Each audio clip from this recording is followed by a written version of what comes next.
ജനവാസ മേഖലയിൽ ഭീതി പരത്തിയ മൂർഖൻ പാമ്പിനെ പിടികൂടി.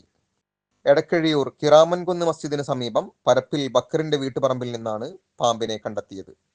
സ്നേക് ക്യാച്ചർ വീരാൻകുട്ടി പള്ളിപ്പറമ്പിൽ എത്തിയാണ് പാമ്പിനെ സുരക്ഷിതമായി പിടികൂടിയത്. വെള്ളിയാഴ്ച രാവിലെ 9 മണിയോടെയാണ് ബക്കറിന്റെ വീടിനോട് ചേർന്നുള്ള ഭാഗത്ത് പാമ്പിനെ കണ്ടത്. ഉടൻ തന്നെ വീട്ടുകാർ വീരാൻകുട്ടിയെ വിവരമറിയിച്ചു. വീടിന്റെ ഭിത്തിയോട് ചേർന്ന് പ്ലംബിംഗ് പൈപ്പുകൾ പോകുന്ന ഭാഗത്തെ കോൺക്രീറ്റിനടിയിലുള്ള ചെറിയ ദ്വാരത്തിലൂടെ അകത്തേക്ക് കടക്കാൻ ശ്രമിച്ച പാമ്പ് പൈപ്പിനും കോൺക്രീറ്റിനും ഇടയിൽ കുടുങ്ങിക്കിടക്കുകയായിരുന്നു.